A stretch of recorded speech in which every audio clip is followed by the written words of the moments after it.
ขออนุญาตนักกีฬาไลฟ์สดนะครับทั้งสองท่านอนุญาตแล้วนะครับคราวนี้มาดูนะครับรอบรอง40ปีนะครับพี่หมูท่าเรือพบเหม่งท่าเรือนะครับสายล่างสายบนจะเป็นพี่แชมป์มังกรอาทีซีกรุ๊ปพบเบิ้มนะครับพรุ่งนี้คู่นี้ใครชนะจะเข้าชิงนะครับรอชิงเดี๋ยวขอมุมนี้ครับมุมเหม่งครับดูก่อนครับ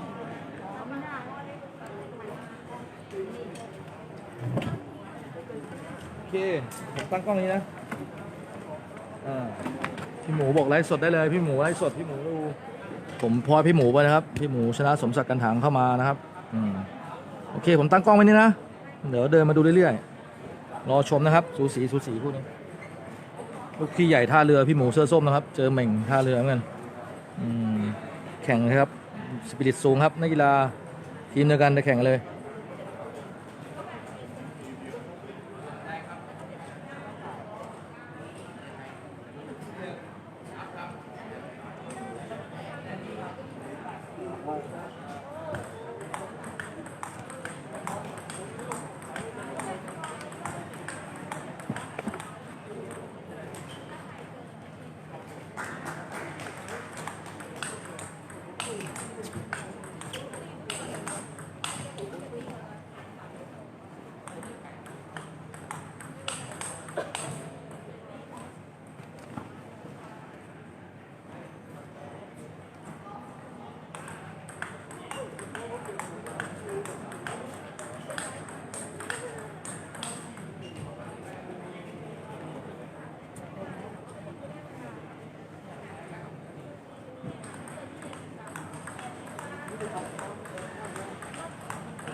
ต้นไหนอ่ะ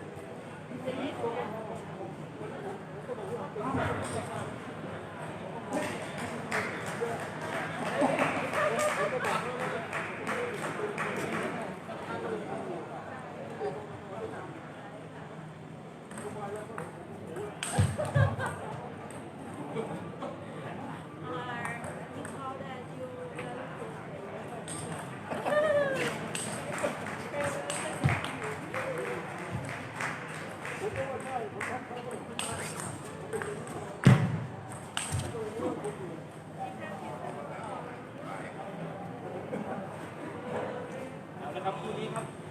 ยืนไหนแอนสุดอ่ะ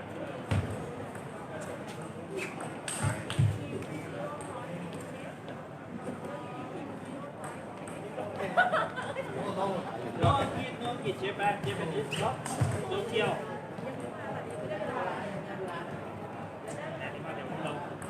เดี๋ยวโยนหน้าที่ให้กับกล้องครับเป็นหน้าที่ความรับเชิญครับผมจะแซวพี่กี่ตรงนี้ครับเอาเสียงดูบ้างครับ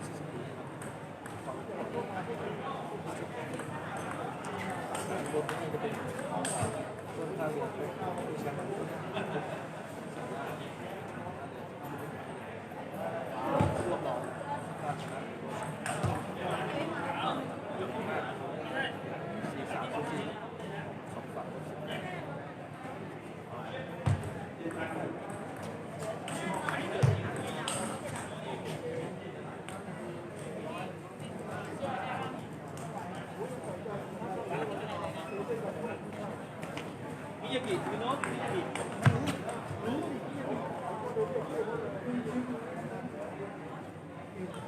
ข้างเราก็จะมีต้นมีแบบว่าต้นมีแบบก็ไหนส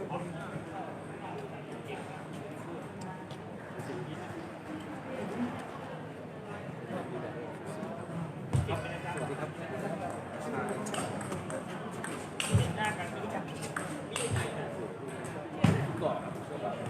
พี่กินซัก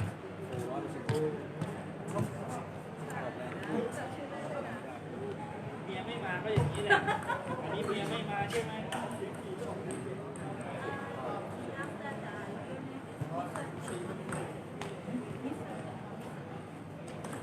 เจ็บแปดถ้ากี่เป็นผู้หญิงพี่ยังดียูโน่พี่ยังดี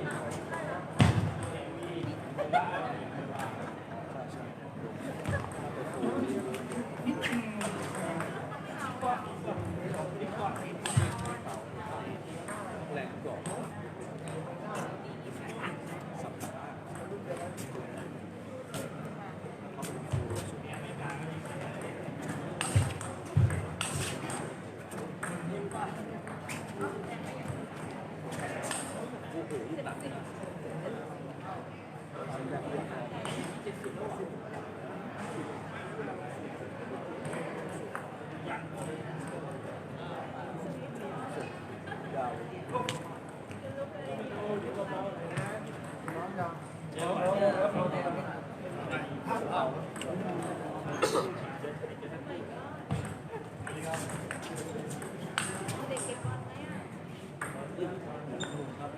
โอ้โหลงคุดต่อ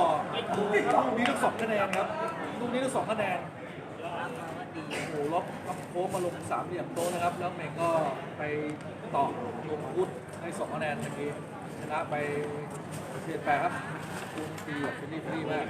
ยิงน้องท่าเรือด้วยกันแรงมากเป็นหลอกขอบไม่ได้ขอบไม่ได้สุดนี่คนพูดผมมาตินะพรุ่งนี้รอบรองคู่นี้ก็คือชนะคู่ในเชียงบุกต้นท่าเรือคู่นี้ใครชนะก็เป็นคู่ดีกัน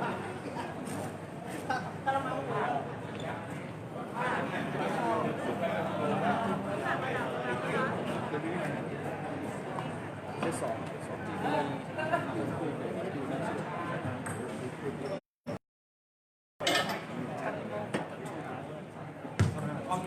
รวบรวมพลาดแต่แม้จะไม่ได้วิธี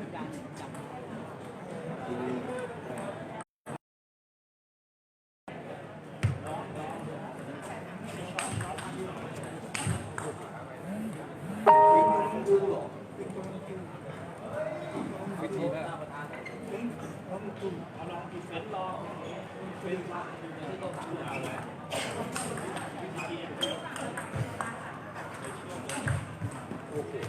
รับเสียโยนรับไปที่โยน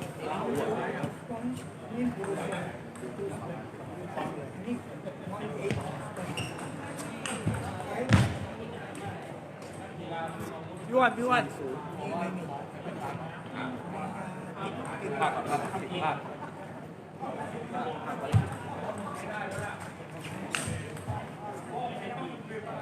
ต้องตีเลย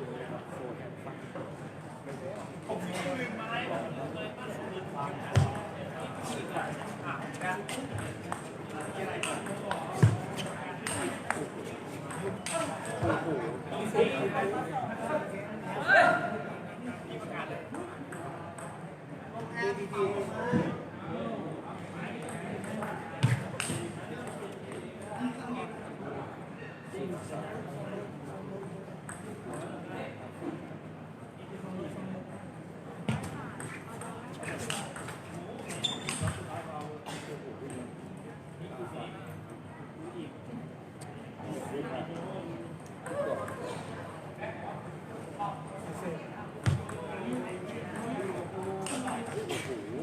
สีที่นะ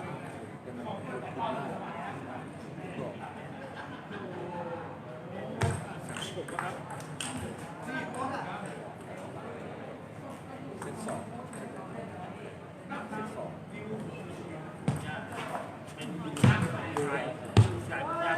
ครับที่แล้วเราที่จะแข่งเนี่ย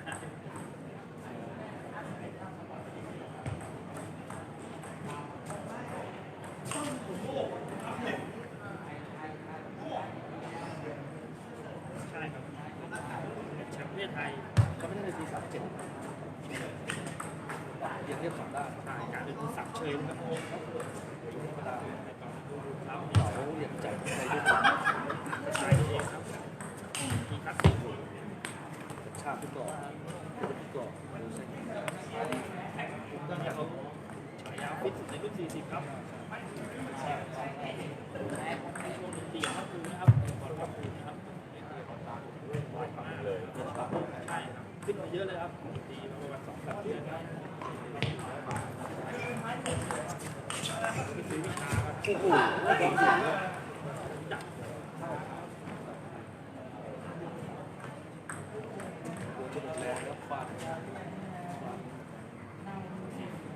ประเภทชายเดี่ยวอายุ60 ถึง 64 ปีผู้ที่68ผู้ที่71ให้การรายงานตัวครับประเภทชายเดี่ยวอายุ60 ถึง 64 ปีผู้ที่68ผู้ที่71รายงานตัวครับ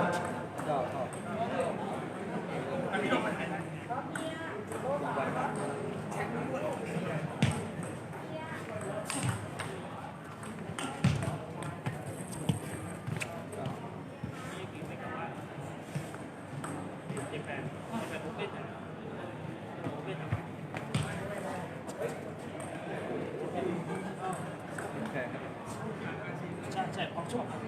ออกช็อปนะเชนเรียกมา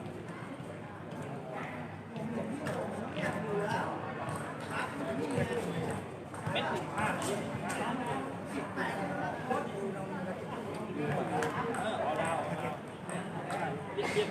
แล้วจุดต้น15เห็นทำไมอ่ะ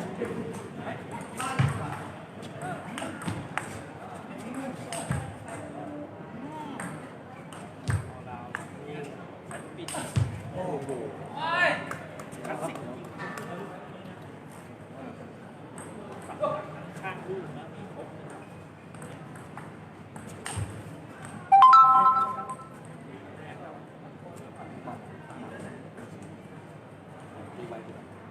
ไม่มีเลยมีแต่ที่แล้วมีน้ำมีได้ถึงครับมีหลายแบบนะใช่ครับมีลูกคนเก่าคนใหม่ไทยยิงคนเก่าเลยสับจับมีหายากนะดับนะออดาวนี่สับก่อนน้ำต้องเยอะเว้ยไม่ต้องรีบไม่ต้องรีบตัวพี่หมูกล่องครับท้ายเกมก็โดนกล่องครับสับบ้างโยนบ้างครับอะไรสุดอยู่ตรงนั้นบ้างเองกล่อง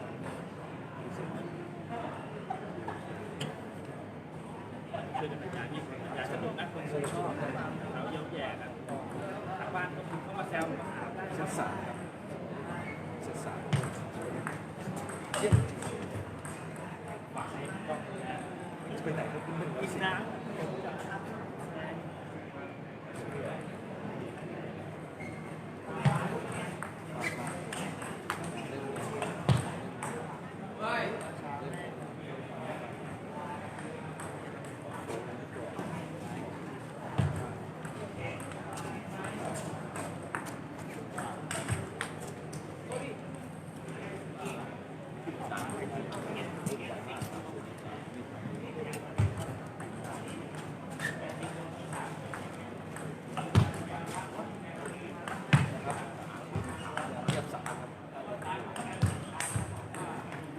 เบาสุดมันจะเบาไม่พอจริงโอ้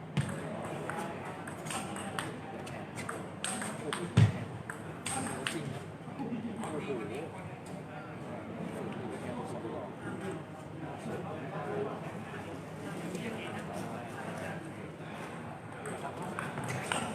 โอ้โห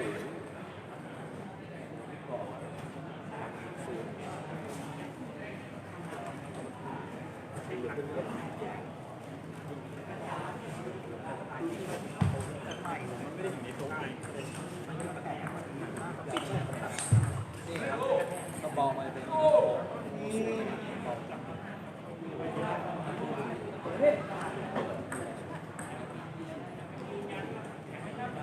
ดูชนะแข่ง37ใครพี่โรดใครพี่โรดตัดนะครับแกลงดีเราคนร่วม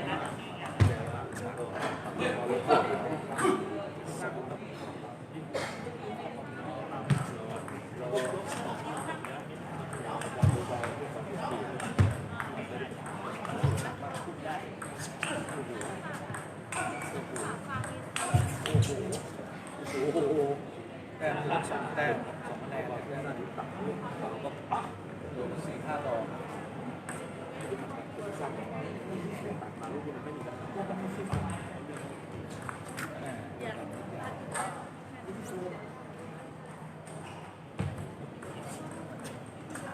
โอ้โหลงทุนอีกครับซัดแบ็คแฮนด์2แล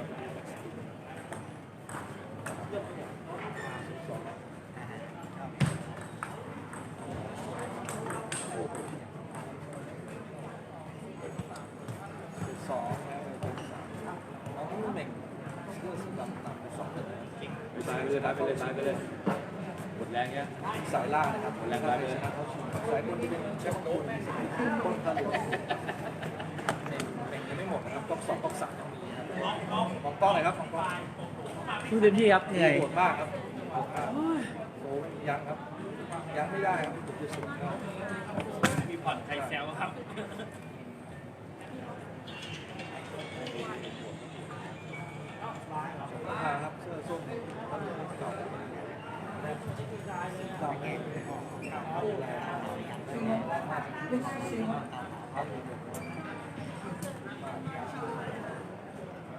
เซตสี่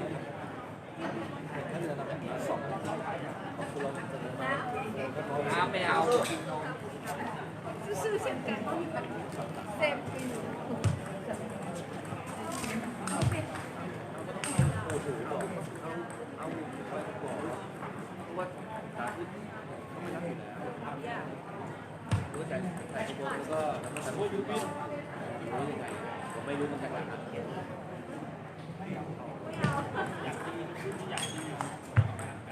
โอ้โหลงพุทธอีกแล้ว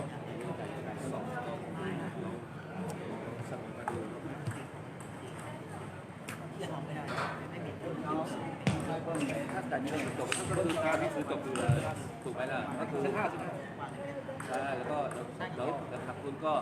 แล้วขาดทุนก็ขาดหนังสือให้กับทางที่ว่าทางได้โอ้โหหัวไหล่นะครับคุณจะเข้าใน2 แต้มเป็นว่าคนภาคเก่งจังเลยเข้า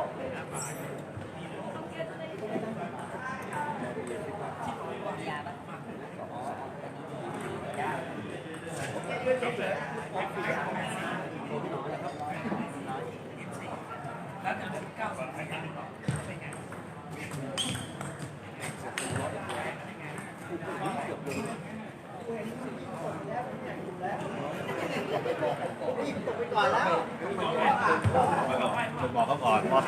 ซื้อไม่เรียบ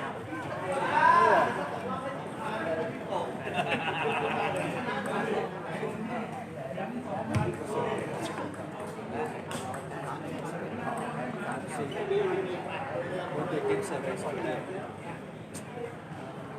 เกมเสิร์ฟคนทะเลาะกันคนทะเลาะกัน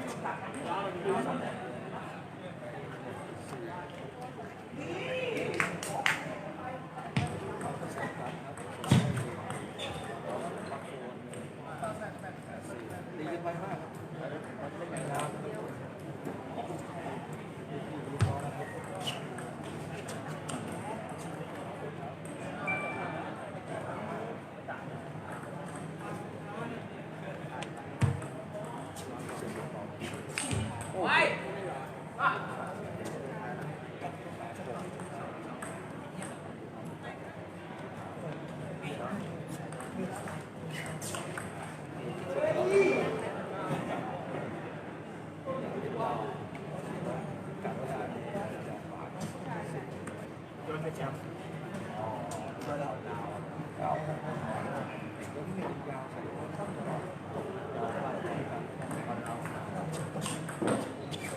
โอ้โห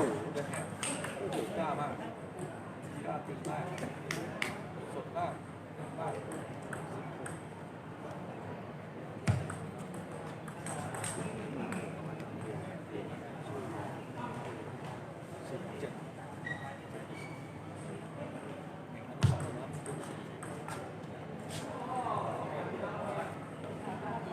แหลมสิงห์ครับจบแล้วครับไวมากเลยมีแสดงความเจกับนักกีฬาครับ พี่หมูโอ้โหสุดยอดโหเหนียวมากครับอื้อหือไปสัมภาษณ์นักกีฬาใกล้ๆนะครับ ได้เลยครับต้องมีข้อสอบตามเลยครับ